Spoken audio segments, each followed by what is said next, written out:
보통 그 성경 말씀을 좀 많이 또 여러 가지로 길게 인용을 하는데, 오늘은 특별히 베드로전서 2장 1, 2, 3절에 있는 말씀 아주 짧게 그렇게 찾아보고자 합니다.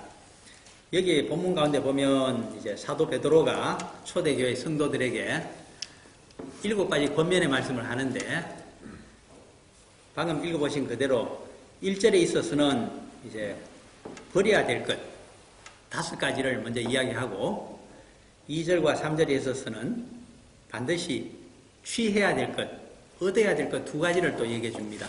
그래서 버려야 될 것 5가지, 얻어야 될 것 2가지, 합쳐서 7가지를 이제 권면하고 있는데, 오늘 그 내용을 무엇인가를 이제, 그래서 사도 베드로의 권면 7가지라는 제목으로 한번 알아보고자 합니다. 먼저 사도 베드로가, 우리는 사도행전에 보면 굉장히 무식한 사람으로, 전형적인 무식한 사람으로, 업으로 그렇게 알고 있습니다. 나이는 12사도 중에 가장 많은 것으로 학자들이 이야기합니다. 왜 그러냐 하니까, 공간복음에 보게 되면 사도 베드로가 장모가 편찮아서 열병에 걸렸죠, 갑자기. 그래서 위독하니까 회당에서 설교를 하고 계시는 스승에게 얘기를 해야 되나 말아야 되나 하고서 주저주저 하고 있을 때에 다른 사도들이 전부 나서서 빨리 마치고 가서 사도 베드로의 그 시몬의 장모죠, 구해야 된다고 다들 그렇게 얘기하는 바람에 예수님이 빨리 끝내고, 저도 오늘 좀 강해 설교를 빨리 끝내려고 그러는데 끝내고 이제 시몬의 집으로 갔습니다. 그 시몬의 집에는 시몬 베드로, 장모가 있는 걸로 봐서는 또 아내가 있었겠죠. 이름은 적혀져 있지 않았지만은. 그 다음에 바로 밑에 또 남동생이 한 사람이 있습니다. 그가 이제 사도 안드레입니다. 그래서 시몬 베드로와 안드레는 형제지간이죠. 다 데리고 살았습니다. 그러면 우선 자녀를 계산에 넣지 않더라도 그 집에 몇 명이 살았느냐? 베드로, 동생인 안드레, 베드로의 부인, 장모, 적어도 성인만 4명이 살고 있었죠. 그리고 하는 업종이 그가 이제 갈릴리 호수에서 고기를 잡는 어부입니다. 우리가 보통 보면 베세다라고 할 때 가난한 어부들의 마을 이렇게 얘기하는데, 그래서 가난한 사람입니다. 그리고 식구는 많죠. 먹여 살려야 되는 입은 많은데 벌이는 신통치 않죠. 그러니까 가난하게 살면서 이 사람은 공부할 기회를 갖지 못한 사람으로 보입니다. 그랬던 사도 베드로가 자기가 평생 이제 깨달은 말씀, 예수 그리스도의 복음에 대해서 성도들에게, 초대교회 성도들에게 전해주고자 합니다. 언제 그런 마음을 품었을까? 일찍 품었지만 자신이 학문이었기 때문에 적지를 못했습니다. 그러다가 자기에게 2사람의 참 젊은 동역자가 생겼습니다. 한 사람이 영적인 아들이라고 불리는 마가입니다. 마가는 일찍이 자신의 외삼촌 되는 사도 바나바를 따라서 사도 바울과 함께 제1차 세계 선교에 나섰다가 도중에 돌아간 사람입니다. 그러므로 제2차 선교가 되었을 때 사도 바울이 반대를 합니다. 사도 바나바는 자기 조카니까 데리고 가고 싶어 했지만, 그래서 팀이 2개로 갈라진 것을 사도행전에서 보여줍니다. 마가 때문에 한 팀이, 선교팀이 2팀으로 갈라져서 서방 선교를 하게 된 역사가 적혀져 있습니다. 의사누가에 의해서 사도행전에. 이 마가가 나중에 누구를 가서 영적인 아버지를 알고 도와주면서 예루살렘 초대교회에서 일을 했던가, 복음사역을 했던가, 바로 사도 베드로입니다. 거기서 우리가 하나 알 수 있는 것은, 사도 바울은 복음에서 어긋나면 칼날로 그냥 잘라버립니다. 그래서 교우관계가 그렇게 넓거나 그렇게 넉넉한 사람이 못 됩니다. 그래서 칼과 같은 사람이 사도 바울이라고 본다면, 베드로는 방표와 같은 사람입니다. 포용력 있는 사람입니다. 그래서 리더답습니다, 이 사람이.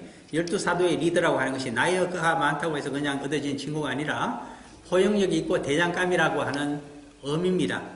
그래서 마가를 자신의 영적인 아들로 삼아서 복음적인 이야기, 3년 6개월 동안 스승인 예수 그리스도와 함께 예루살렘과 유대 땅과 사마리아와 갈릴리와 그리고 여러 이방 땅들을 누비면서 다녔던 그 모든 이야기, 예수 그리스도의 대속의 죽으심과 3일 후 부활과 40일간 성천하시기 전에 들었던 모든 복음적인 이야기들, 그리고 초대교회의 건설된 역사, 모든 것을 다 누구에게 전수했을까요?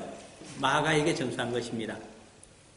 마가는 예루살렘의 아주 부잣집 아들이었고 그들은 아마 무역상을 한 것 같은데 레위인 출신입니다. 외삼촌이 사도 바나바라고 제가 말씀을 드리지 않습니까? 그러므로 당연히 마가는 헬라어를 할 줄도 알고 글을 쓸 줄도 알고 비즈니스를 아주 잘하는 사람이었습니다. 유능한 젊은입니다. 그런데 사도 베드로가 이 글을 적으면서 자기가 적은 것이 아닙니다. 대필자를 구했습니다. 그가 누굴까요? 마가일까요? 아닙니다. 베드로전서를 그래서 5장으로 되어 있는데 5장에 가셔서 보시면 신기한 기록이 나옵니다. 5장 12절. 우리가 이왕 베드로전서를 보고 있으니까 좀 알아야 되지 않겠어요? 기록에 5장 12절을 보시면 누가 헬라어로 사도 베드로가 히브리 말로 구술하고 있는 것을 옮겨서 적었다고 적고 있습니까? 대필자가 누굽니까? 실로아노입니다. 이 실로아노는 사도행전 15장에 보면 예루살렘 총회가 있을 때 젊은 리더 두 사람이 총회의 결의사항을 이방 땅 교회에 전해주고자 했을 때 선택이 된 두 사람 중에 한 사람입니다. 그가 바로 실라입니다. 실라의 로마식 이름이 실로아노입니다. 이 실라가 2차 선교 때, 세계선교, 3차 세계선교 때 누구를 따라다녔느냐 하면 바울을 따라다닌 사람입니다. 이 실라와 사도 바울이 유럽 선교의 첫 방문을 통과했던 사람입니다.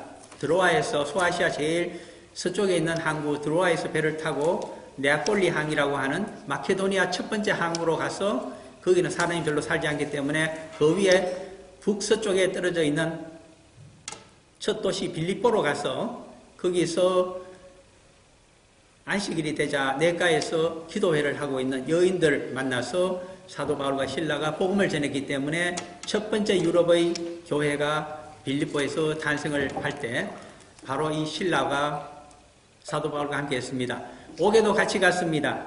거기서 다시 마케도니아에서부터 남하를 하면서 데살로니가에 또 전도를 하고 그리고 헬라까지 디모데와 함께 내려가면서 거기서 1년 6개월 동안 고린도에서 복음 교육을 할 때 교육을 받았습니다. 3차 선교 때는 에베소에도 함께 가서 에베소에서 2년 3개월간은 회당에서 에베소 회당입니다. 거기서 쫓겨나게 되자 두란노 서원에서 또 2년 동안 성경 공부를 시킬 때에 또 참여했던 사람이 이 실라입니다. 실라가 그런데 로마에 있었습니다. 이때가 주 60년 됩니다. 그때 누구와 함께 있었을까? 그곳에 바울도 있었고 이 베드로도 전부 65년경 주 이때 로마에서 있었습니다. 그래서 67년경에 거기서 순교를 당한 것으로 학자들이 보고 있습니다. 바로 그때입니다.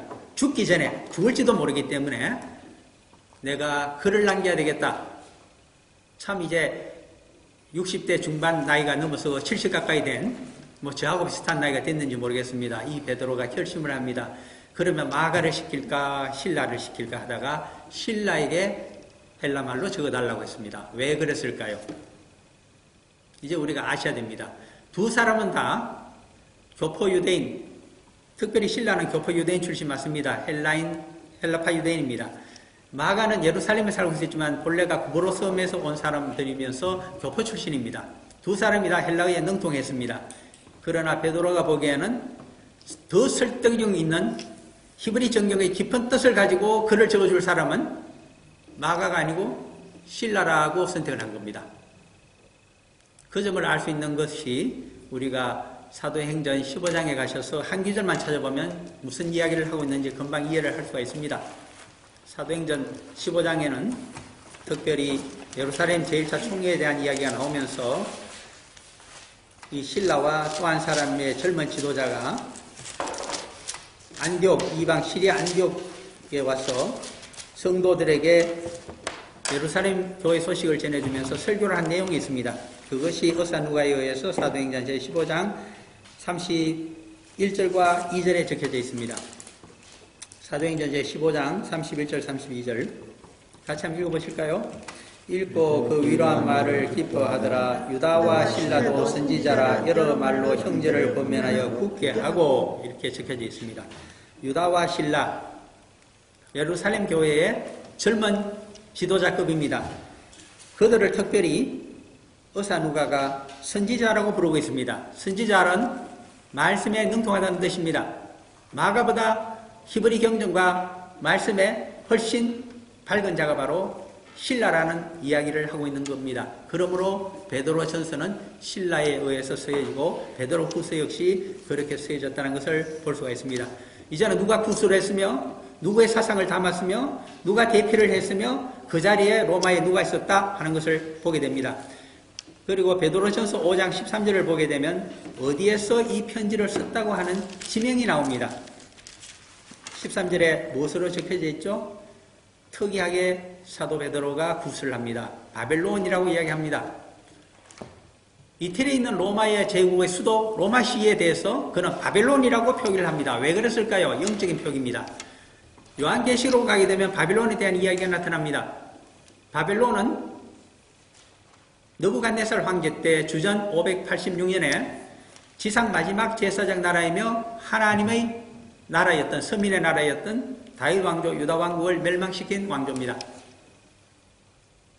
그러면서 쓸만한 다윗 왕조 유다 왕국의 백성들을 끌고 왕족과 귀족과 그리고 유지들을 전부 끌고 바벨론으로 데려가서 포로 생활시킨 사람입니다. 그것이 바벨론 제국입니다.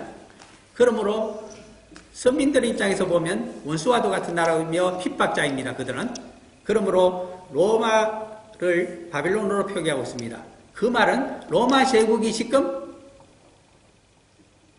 선민 유대인뿐만 아니라 누구를 초대교회 성도들을 핍박하고 있다는 뜻에서 이렇게 적었다고 보시면 됩니다. 성경은 이렇게 상징적으로 비유적으로 적고 있는 표현입니다. 그는 지금 로마에 있습니다. 주 60년대 중반에. 그게 누구도 있을까요? 바울도 있습니다. 그리고 많은 후계자들이 거기 와서 있습니다. 그럼 누구에게 이 편지를 주고 있을까요? 가장 로마 제국의 핍박을 심하게 받고 있는 자들에게 이 편지를 주고자 합니다. 그들의 정체가 이 수신자가 바로 1절에 드러나고 있습니다. 베드로전서 1장 1절. 소아시아에 있는 큰 줄을 이야기합니다. 한번 이왕 찾으셨으니까 읽어볼까요? 예수 그리스도의 사도 베드로는 본도, 갈라디아, 갑바도기아, 아시아와 비두니아에 흩어진 나그네 이렇게 쓰고 있습니다. 뒤에는 뭐 성도들이란 말을 삼일체 하나님을 갖고 표현해 놓은 것이 2절이기 때문에 읽지 않겠습니다.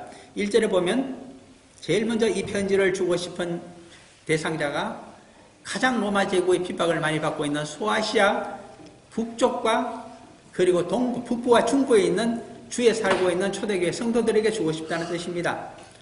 우리가 교회사를 볼 때에 로마 제국에서 가장 로마시를 벗어나서 고생을 많이 하고 탄압이 심했던 곳이 갑바도기아라고 이야기합니다. 갑바도기아는 바로 소아시아 동쪽에 있는 큰 주입니다. 그런데 그들뿐만이 아니라 이 북쪽에 있는 본도가 있습니다. 본도가 바로 소아시아의 동북쪽에 있는 큰 주입니다. 별로 크지는 않죠, 본도는. 그리고 그 아래쪽과 약간 동쪽에 보면 갈라디아 주가 있습니다. 그리고 가장 동쪽에 있는, 동북에 있는 가장 큰 주가 갑바도기아입니다. 거기서 약간 중앙을 타고 서쪽으로 이동하게 되면 소아시아 주가 있습니다. 그것을 여기서는 아시아라고 부르고 있습니다. 그리고 비두니아는 소아시아를 거쳐서 약간 북쪽으로 올라감으로 해서 이것은 바로 본도의 서쪽에 위치하고 있는 주가 되겠습니다. 이렇게 5개 주를 얘기하는데 이 특징은 본도를 제일 앞세운 이유는 소아시아, 오늘날의 터키 가장 동북쪽에 있는, 동북면에 있는 본도를 왜 가장 먼저 이야기했느냐 하니까 여기가 폰투스 산맥이라고 하는 아주 높은 산이 여기 있기 때문입니다. 폰투스라는 산의 이름에서 본도란 말이 나오고 또 본디오 빌라도라고 할 때 이 본디오라고 하는 말은 본도의 전쟁에서 가장 큰 승리를 거둔 전공이 형격하기 때문에 자기를 줄 때 본도의 기사라는 뜻으로 본디오라고 적기 때문에 본래 이름은 빌라도인데 본디오 빌라도라고 부르고 있습니다. 이것이 바로 본도입니다.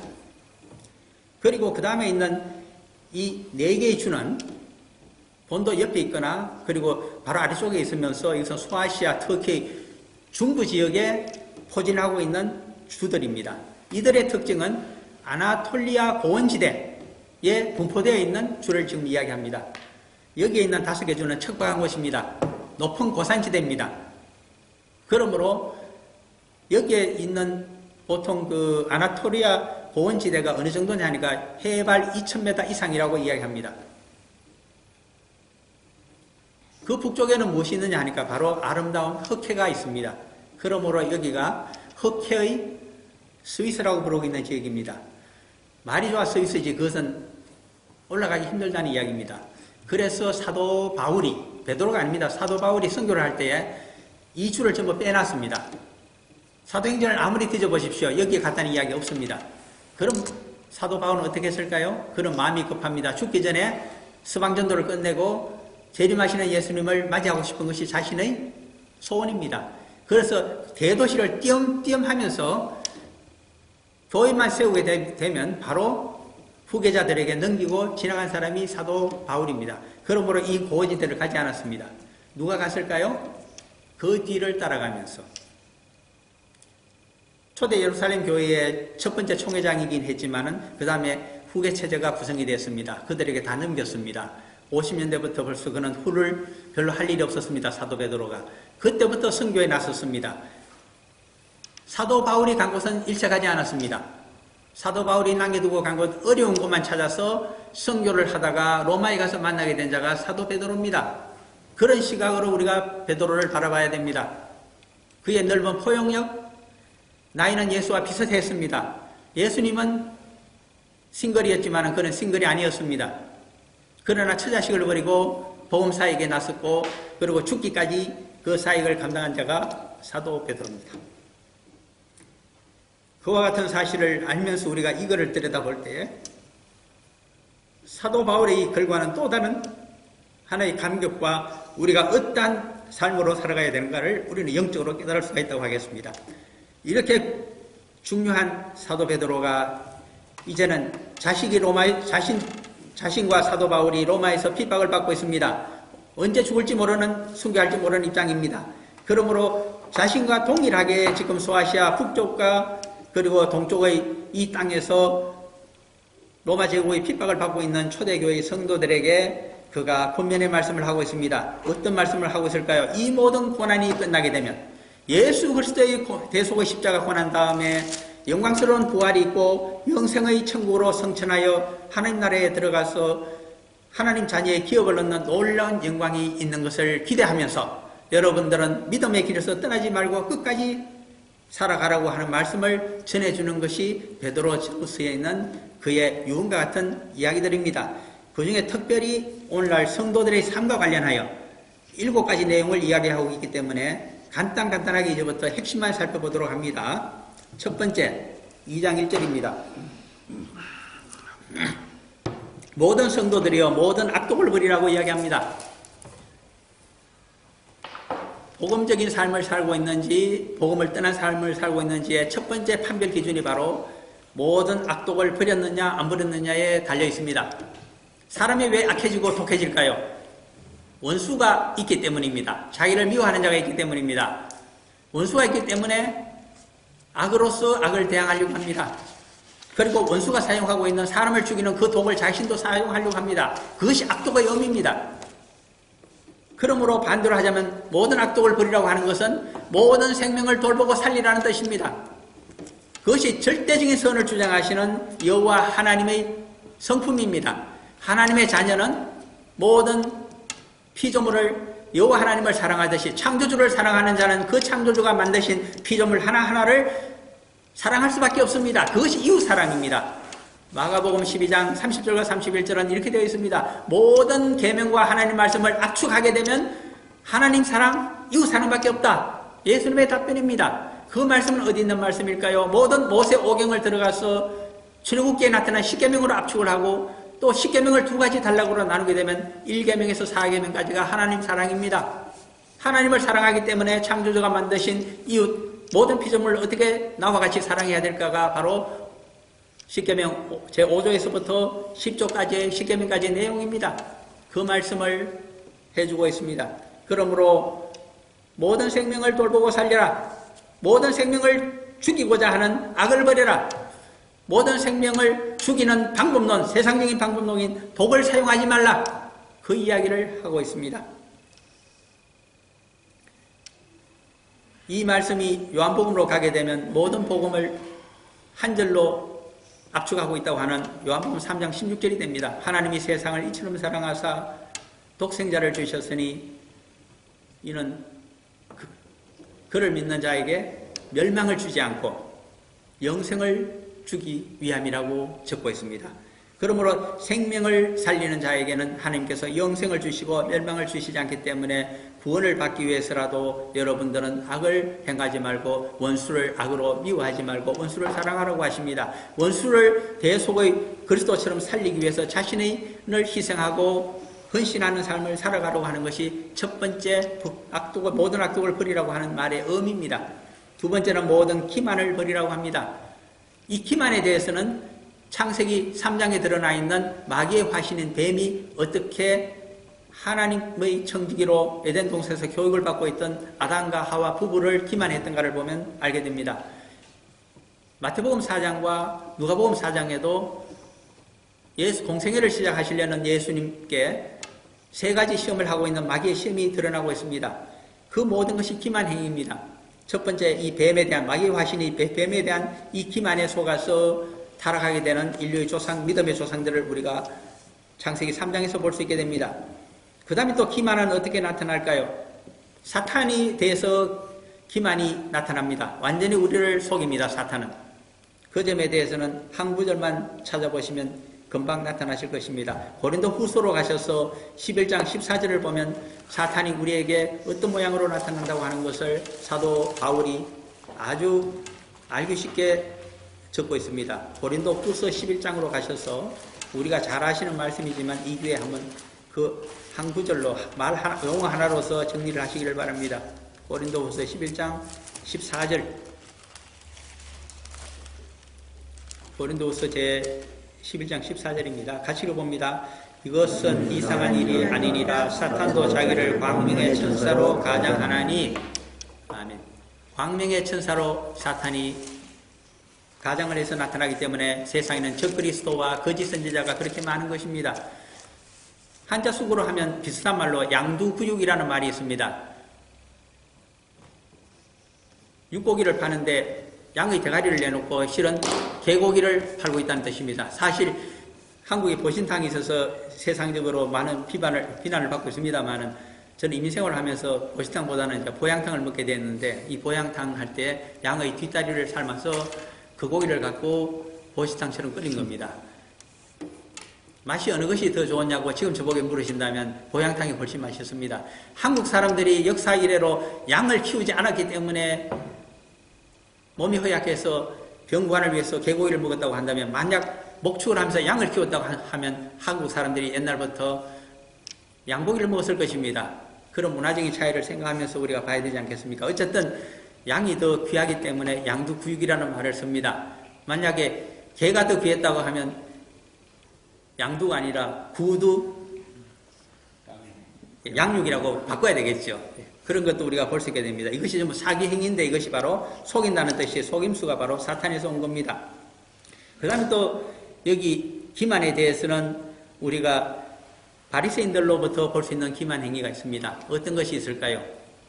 그것을 알기 위해서는 로마서로 가셔서 우리가 한 구절을 찾아볼 필요가 있습니다.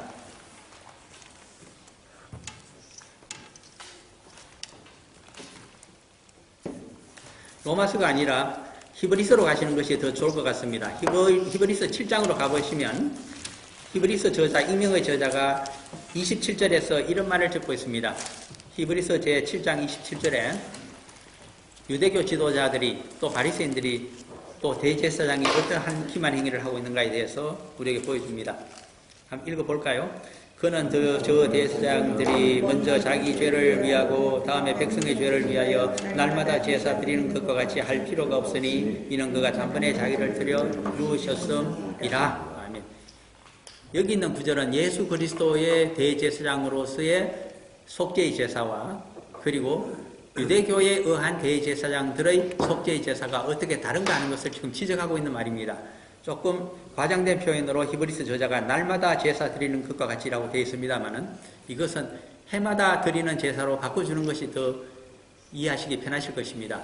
레위기 16장에 가게 되면 대속죄에 대한 율법이 나타납니다. 그것은 태양력으로 늘 말씀드립니다만은 10월 10일, 옛날 그쪽 달력으로는 유대인 달력으로 7월 10일 정도가 됩니다. 그때 되면 딱 하루 동안 대제사장이 제물인 가축의 피를 가지고 그날만은 성소와 지성소를 가르고 있는 그 커튼을 긋고서 지성소 안까지 들어갑니다. 지성소 안에는 두 가지밖에 없습니다.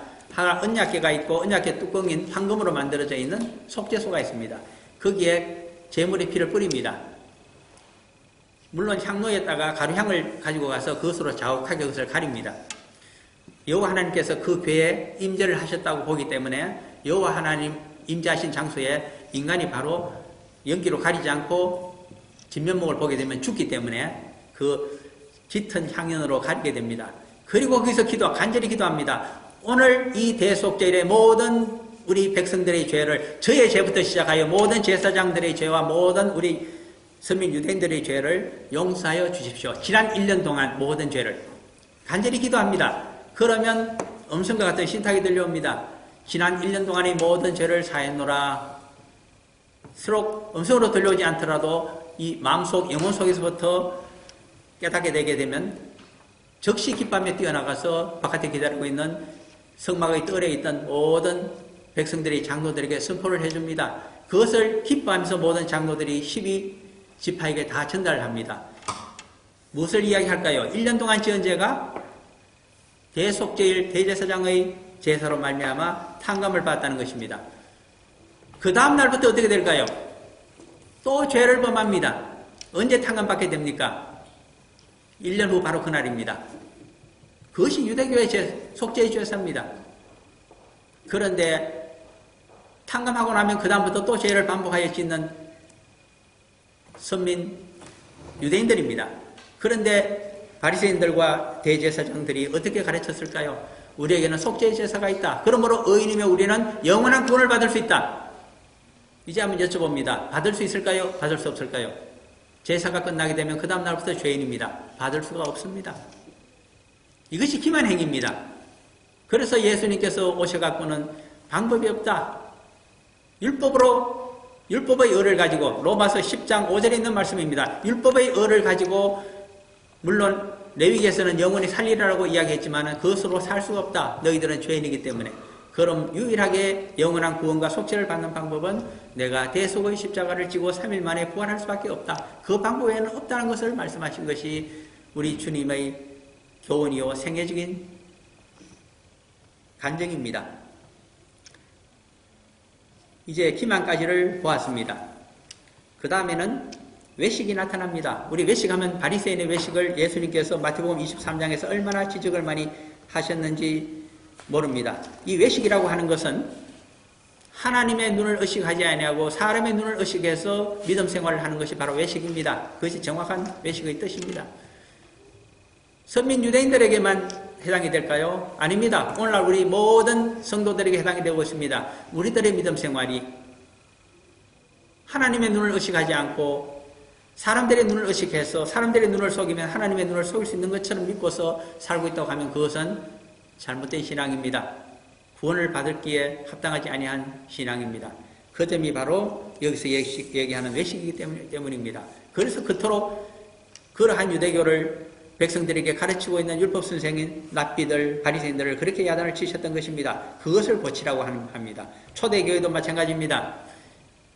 예수 그리스도 대속의 십자가만으로 구원을 받을 수 없다고 이야기하면서 많은 선민 출신 기독교인들이 선민 유대인들처럼 모든 율법 행위를 하라고 종용했습니다. 그들을 이름하여 유대주의자라고 그럽니다. 그들이 다시 외식을 집어넣으려고 합니다.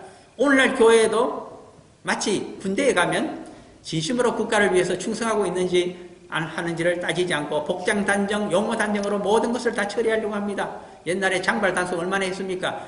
그것으로 사람을 평가합니다. 그것이 외식주의입니다.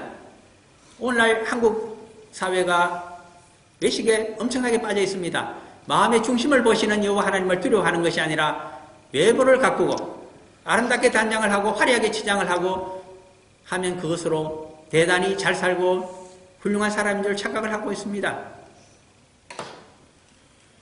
시간은 크게 없지만 한 가지 쉬운 이야기를 하라고 넘어가겠습니다. 저는 이민 온 지 한 20년이 훨씬 지난 사람입니다. 뉴질랜드로 왔습니다. 한 20년 전에 한번 한국을 갔습니다. 갔더니 입고 있는 옷이 영 형편없다면서 제 동생이 먼저 옷부터 사주기를 시작했습니다. 이러지 않아도 된다고 했더니 자기들이 창피스럽다고 해서 옷을 사줘서 입었습니다. 10년 전쯤에 또 갔습니다. 그랬더니 하는 말이 이것은 연변동포의 수준도 아니고 노숙자 수준이라고 하면서 당장 가서 두 군데를 끌고 다녔습니다. 할 말이 없었습니다. 왜 그럴까요? 한국의 지금 GNP는 모르겠습니다만은 최근에 나오는 GDP per capita를 보니까 뭐 우리하고 비슷합니다. 뉴질랜드하고. 호주는 지금 거의 더블로 높아지고 있습니다. 5만 불이 훨씬 미화로 넘어서고 있는 나라입니다. 일본은 5만 불 이상에 가 있다가 다시 3만 7천 불인가로 지금 떨어지고 있는 차중에 있습니다. 그런데 왜 이렇게 차이가 날까요? 63빌딩을 옛날에 한 25년 이전에 여의도에 세웠습니다. 얼마나 자랑을 했는지 모릅니다. 그랬더니 일본 사람들이 와서 63빌딩을 보고 하는 말이 있었다고 합니다. 한자어 중에 외화내빈이라는 말이 있습니다. 일본 돈 가져다가 63빌딩 하나 세워놓고 이렇게 내실을 다진 것처럼 이야기하는데 겉은 번제를 하지만 속빈 강정이라는 뜻입니다. 한국 경제가 혹시 그렇게 되어 있는지 저는 또 한국 교회가 그렇게 되어 있는지 저는 궁금합니다. 버려야 됩니다. 내실을 다져야 됩니다. 과학기술 측면에서는 더 할 말이 많습니다. 순수과학을 하고 기초과학을 해야 2층인 응용과학이 있기 마련입니다. 그런데 2층을 바로 급하니까 산업 현장에서 사용하고 기초과학을 하지는 않습니다. 기초과학에 대한 투자비가 너무 적어서 한국이 계속 과학 입국을 할 수 있을지 의문스럽습니다. 내실을 다져야 됩니다. 그런 것들이 전부 외식에 해당되는 겁니다. 시기라고 하는 것은 창세기 4장에 드러나고 있습니다. 누구의 시기가 최초의 형제 간의 범죄를 갖고 옵니까? 살해 행위를 갖고 오는 것이 가인과 아벨입니다. 가인입니다. 아담의 첫아들이었던 가인이 동생 아벨을 시기하여서 그만 완전 범죄를 꿈꾸고 하나님께서 그렇게 하지 말라고 했는데도 육신의 소욕을 따라서 시기심 때문에 죽이게 이르게 됩니다. 이것이 시기입니다. 최초의 범죄. 하나님에 대한 범죄가 아니라 인간에 대한 최초의 범죄가 시기로부터 비롯됩니다. 시간이 없어서 줄입니다만은 사울 왕이 왜 악령이 들어가고 성령이 쫓겨나고 악령이 들어갔으며 청년 장군인 다윗을 죽이려고 했던가? 시기심입니다. 백성들이 연전연승을 하고 있는 청년 장군 다윗을 칭송했습니다. 다윗은 만만이요 만만세를 그에게 부르고 사울 왕에 대해서는 천천세만을 불렀습니다.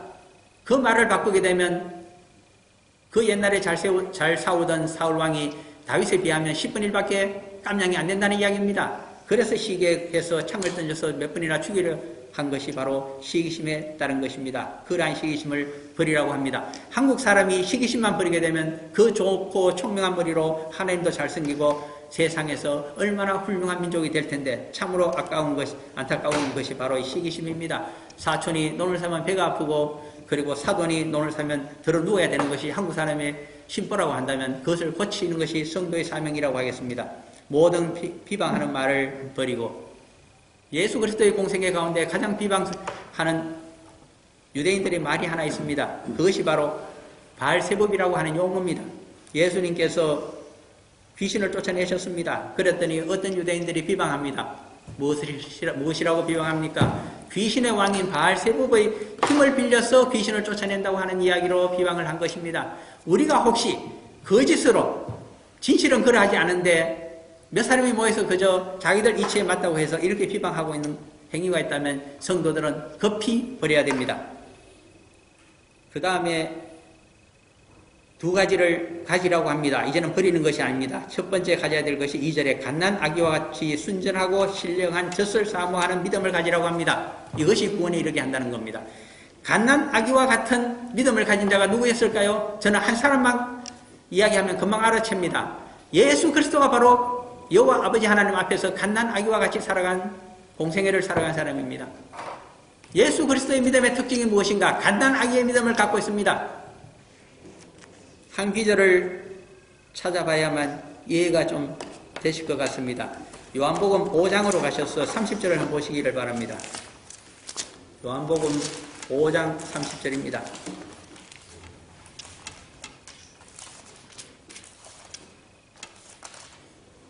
요한복음 5장 30절. 우리가 5월 30일 기억하듯이 요한복음 5장 30절을 꼭 기억하시기를 바랍니다. 예수님의 복음 사역은 이렇게 이루어졌다. 그의 믿음의 정체는 이것이다. 우리도 그렇게 해야 된다는 것을 알 수 있는 구절입니다. 같이 읽어봅니다. 내가 아무것도 스스로 할 수 없노라. 듣는 대로 심판하노니 나는 나의 뜻대로 하려 하지 않고 나를 보내신 이의 뜻대로 하려 하므로 내 심판은 어려우니라. 아멘.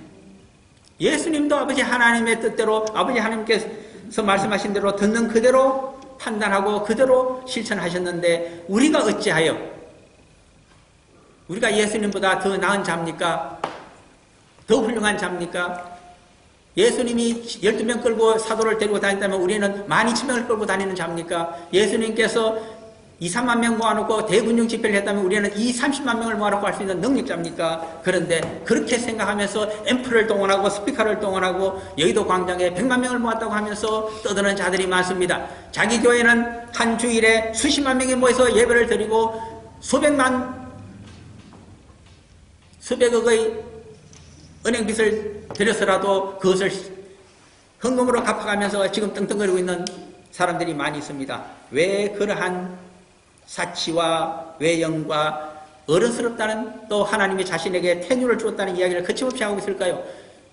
예수님께서는 아버지 하나님께서 가르쳐 주신 대로 말씀하신 대로 자기는 갓난아기처럼 신령한 젖을 빨면서 일하고 있다고 하는데 자기들은 이미 동업자라고 이야기하고 있습니다. 왜 그러한 교만 가운데 가 있을까요? 그러므로 갓난아기와 같은 예수 그리스도의 공생애와 그 말씀의 사역을 우리는 더욱 갓난아기가 되어서 그분으로부터 배워야만 합니다. 겸손이 별것이 아닙니다. 예수님처럼 살아가시면 됩니다. 예수님처럼 살아가고자 하는 사도 바울에게서 배우면 됩니다. 그 다음 마지막으로 3절에 보면 주의 인자심을 맛보았으면 우리도 그 인자심을 행하면서 살아가라고 사도 베드로가 초대교회 성도들에게 권면하고 있습니다. 인자심이 무엇이길래 이렇게 말할까요? 인자라고 하는 것은 많이 듣는 용어지만 특별한 두 가지 뜻을 갖고 있는 용어입니다. 인이라고 하는 것은 너그럽다는 뜻입니다. 자라고 하는 것은 자비롭다는 뜻입니다. 이 둘이 합쳐서 인자를 구성합니다. 너그럽다고 하는 인은 모든 것을 포용한다는 뜻입니다.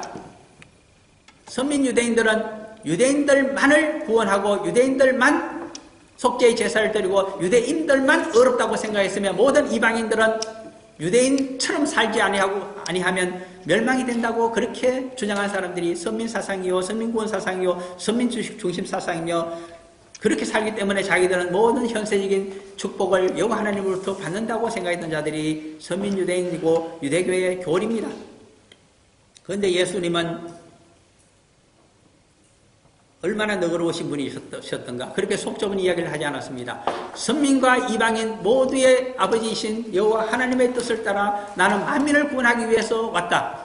히브리 정경의 모든 아버지 하나님의 말씀을 압축하게 되면 그 가장 기본적인 취지는 만민 구원에 있다고 하는 것을 드러내신 분이 바로 예수 그리스도의 복음이요 그분의 주장이십니다. 그렇게 주장했기 때문에 이방인들을 구원하기 위해서 대속의 삶을 살아가며 그들을 사랑하라고 이야기했다가 민족 반역자로 몰려서 유대교 사내들인 대공회로부터 정죄를 받고 그들의 정치적인 압박에 의해서 로마 총독 본디오 빌라도로부터 십자가 처형이 결정된 그런 불이익을 당했던 분이 바로 우리 주 예수 그리스도십니다. 그러므로 우리가 인의 뜻이 무엇인지를 이제는 알아야 됩니다. 만민 구원을 위해서 요한복음 3장 16절을 보면 그 정도가 아닙니다. 인류만을 구원하는 만민 구원에서 더 나아가서 이 세상에 있는 하나님 만드신 모든 피조물을 다 구원하기를 원하신다는 뜻을 갖고 있기 때문에 우리가 인의 뜻을 그렇게 봐야 됩니다. 모든 피조물을 살리고 돌보고자 하는 것이 교회가 할 일이며 성도들의 할 일이라고 사도 베드로가 이야기합니다. 자비라고 하는 것은 긍휼을 의미합니다. 불쌍히 여긴다는 뜻입니다.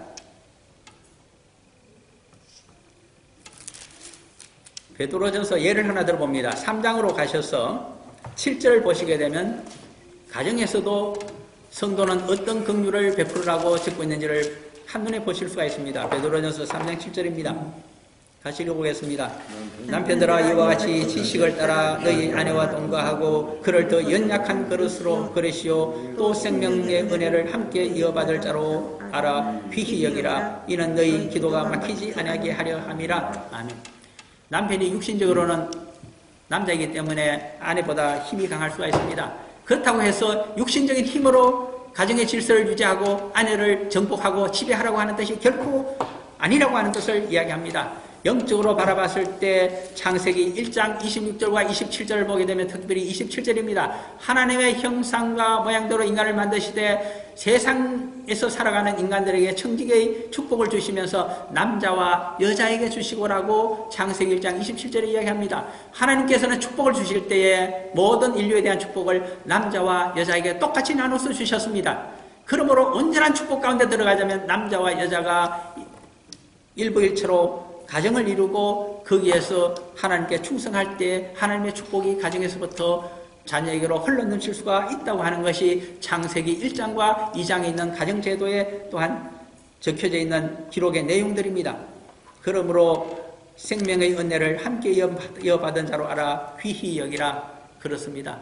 함께 가정을 이루고 자손들을 하나님의 자손으로 만들어가며 그리고 믿음을 전승해 가는 자로 함께 영적인 반려자 배필로 알고서 살아갈 때 그러한 가장인 남편의 기도가 막히지 않게 되고 그러한 남편을 영적으로 사랑하게 되는 아내는 그 말에 순종하며 가정을 하나님께서 원하시는 하나님의 낙원으로 만들어서 그들의 기도가 하나님의 긍정적인 응답을 받게 된다고 하는 것이 사도 베드로의 가르침입니다. 그가 이렇게 자신있게 가정생활에 대해서 부부생활에 대해서 자비로움에 대해서 여호와의 긍휼에 대해서 그리스도의 긍휼을 이야기할 수 있는 이유가 있습니다. 어떻게 보면 복음서 가운데 유일한 기혼자로 드러나고 있는 자가 바로 사도 베드로이기 때문입니다. 흔히 스님들에게 가정생활의 어려움에 대해서 문의하고 있는 경우를 많이 봅니다. 스님들이 얼마나 공부를 많이 하셨는지 정문적답을 잘 하시는 경우도 저는 인터넷에서 들어봤습니다. 그러나 정말 명답을 듣고 싶고 실천적인 답을 듣고 싶다면 결혼생활 잘하고 계신 그분에게 가서 물어보셔야 됩니다. 결혼생활을 잘하면서 성도로서 모범이 되고 있는 사도 베드로가 이렇게 이야기하고 있습니다. 긍휼을 베풀라. 가정에서부터 아내를 불쌍하게 생각하라. 너가 힘이 세다고 하여 힘으로 다스리지를 말라. 너가 돈을 가졌다고 해서 돈으로 다스리려고도 하지 말라. 결혼을 했기 때문에 너는 내 것이라고 주장하지도 말라. 함께 있을 때에 하나님의 은혜가 넘치고 축복이 넘치는 유일한 반려자로 배필로 둘이 있을 때 완전히 한 몸이 되고 하나님의 뜻을 이루는 부부가 되고 가정이 되고 자녀들의 삶이 이루어진다는 것을 알고 거기에 의존하여 기도하라. 이것이 만민 구원을 이루어가는 초석이 될 것이다. 사도 베드로의 외침이었습니다. 잠깐 기도하겠습니다. 사랑하는 아버지 하나님,